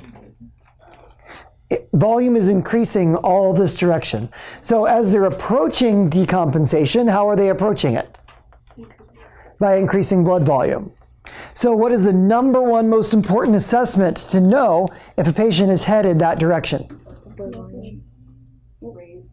Their daily weight. So we need to weigh that patient every day. If they gain several pounds over several days, they're cruising for decompensation. So what do we need to do? And we're not talking about because they're binging. So what do we need to do if they're approaching that? We need to intervene before they get there, ideally. So when we discharge a patient home, what should we tell them? Don't die. Okay. Weigh yourself every day. If your weight starts going up, you need to call the doctor. And maybe we can do something to keep you out of the hospital. Once they're reached this point here, that's where they end up in the emergency room. So when a person decompensates, the very most important part of treating them in that acute phase is to get the fluid back off them, get them back down into this area. How are we going to do that? What kind of drug would do that? Diuretics. And what kind of diuretic in particular? Loop diuretics.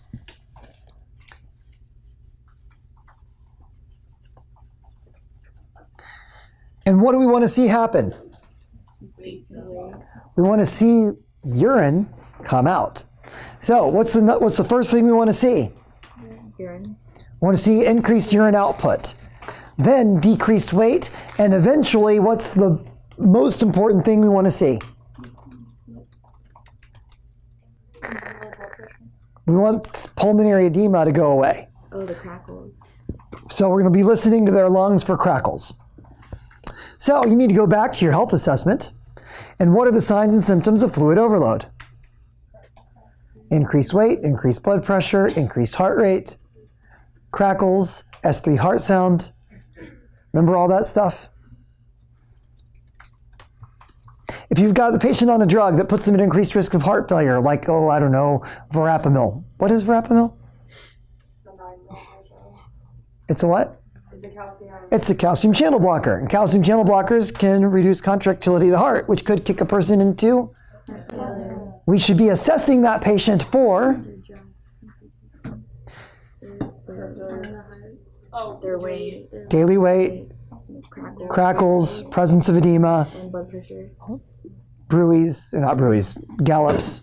So all those things we've got to be thinking about. Now, there's one other thing we need to mention, which is when the heart gets overly stretched, what hormone does it secrete? BNP. So we can also look at BNP levels. If the BNP level is elevated, that tells us that our patient is in heart failure. The heart is trying to get back under control by secreting BNP. As we treat this patient with diuretics and we shift them back down this curve to here, what will the BNP level do? It'll go down. So we can use BNP levels as a measurement of the degree of heart failure and as a metric for is our treatment working. So what are the two metrics we want to think about as to know whether the heart failure treatment is working? Well, urine output is the first sign, but ultimately we want to see decreased pulmonary edema and decreased BNP.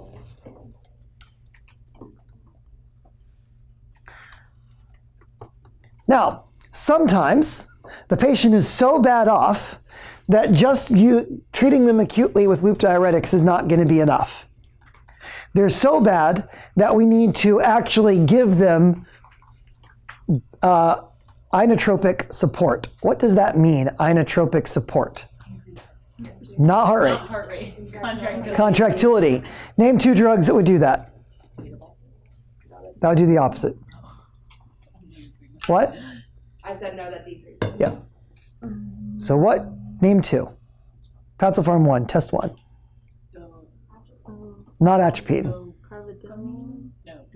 Dopamine. Norepinephrine. So dopamine and norepinephrine are beta-1 agonists that are commonly used as inotropic support for heart failure. Now, if your patient needs inotropic support, what part of the hospital are we going to put them in? In the ICU. If all they need is loop diuretic, what kind of floor are we going to put them on? Cardiac telemetry floor, or TELE for short. On here it says dopamine and dobutamine. You can also use dobutamine. Dobutamine is selective for just beta-1, not alpha-1.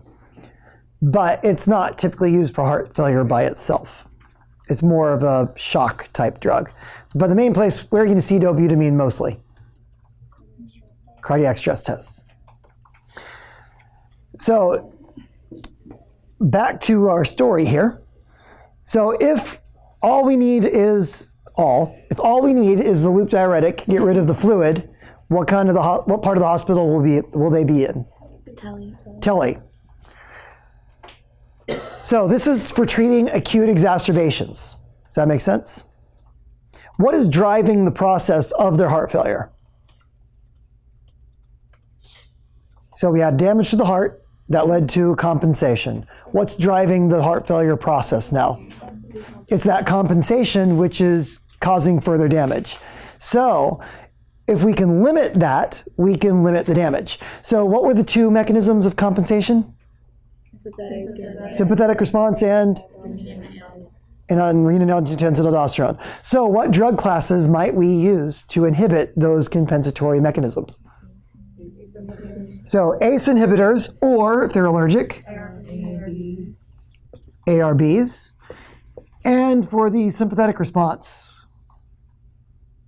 beta blockers.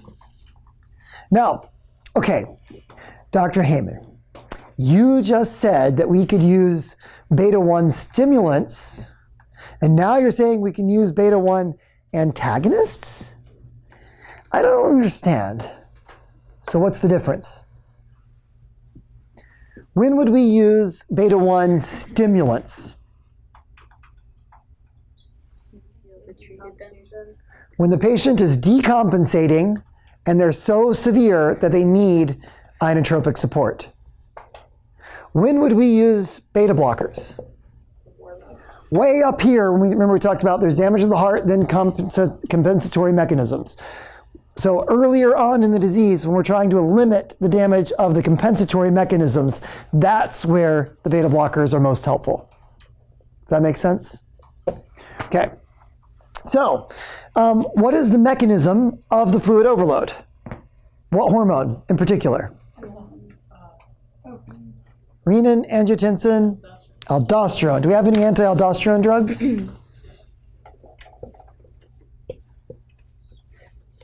So aldactone or eplerenone. Either of those could be used. And then there's one more drug. And then the loop diuretics. How many drug classes do we have so far? 1, 2, 3, 4. There's one more, and that is digoxin.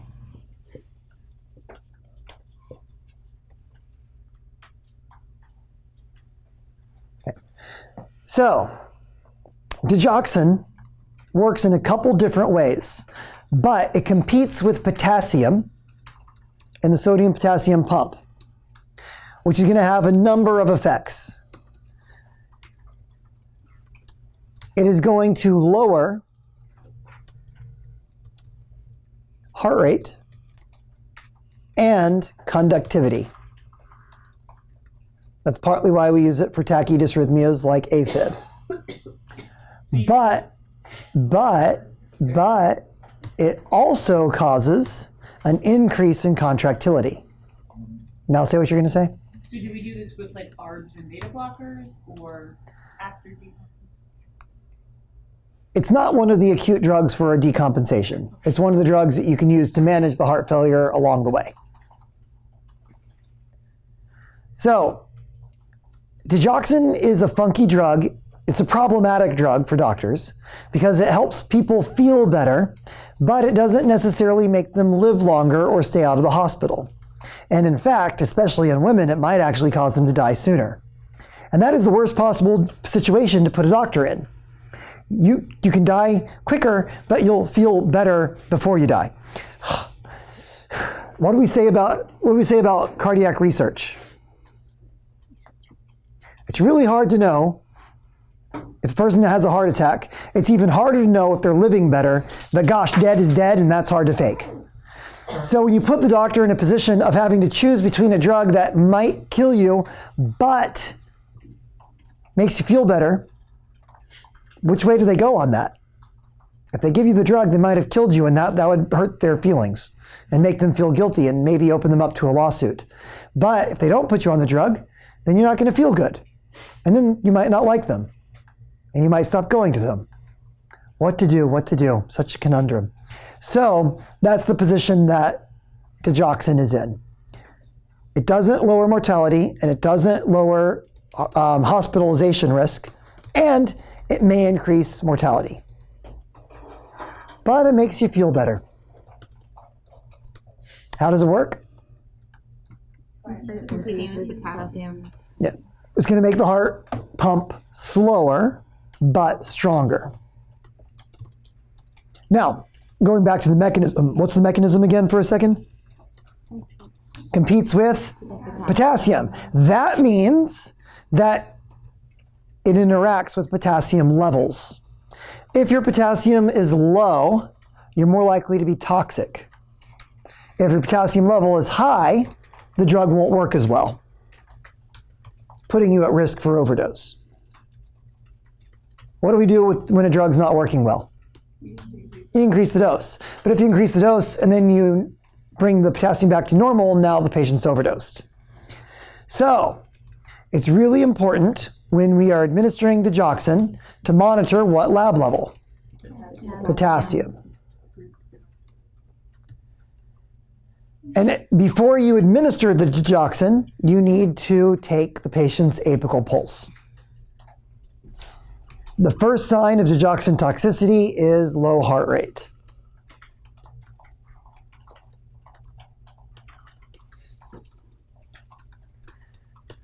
So, any questions about digoxin? Do we need to know the dosing? Do you need to know the dosing? Not for Pathopharm, but when you get to Med-Surg 2 and complex care, you might. So, it depends on the person teaching it. Again, digoxin isn't used nearly as much now as it was 10 or 15 years ago. So it depends on who's teaching it now. They may have more or less emphasis on it. But for this class, the important things are, what does it do? And what do we do when we give it, which is heart rate and monitor potassium? Is this like a last line therapy? Not necessarily, but it's not the first. So ordinarily what you would do is you would start them with beta blocker and ACE inhibitor. Then as needed, you would put them on aldactone. And then if they start to gain weight, then you put them on the diuretic. And then if they're not feeling well with all that, then you can add digoxin. But there's not necessarily always in that order. So with chronic heart failure, we're going to treat it chronically with what 5 drugs? The big 5. In an acute exacerbation, what is the focus of treatment? Loop diuretics. If they're so severe that they got to go to the ICU, then what drugs would we give? What again? Dopamine, norepinephrine, because they are positive inotropes. Yeah. Now, I've got to mention one last thing, which is vasodilators. Sometimes vasodilators can be helpful. So drugs like nitroglycerin can be helpful. And there's an artificial version of BNP called nasiratide or Natracor. It was supposed to be the big up-and-coming drug. But as it turns out, it's super expensive and is no better than giving nitroglycerin, which is really cheap. You're talking like pennies a day for nitroglycerin versus, $1,000 a day for nasiratide. So you're probably never going to see nasiratide, but it does exist and I need to mention it. All right, on that note, we are done with heart failure. I told you heart failure wouldn't be that big.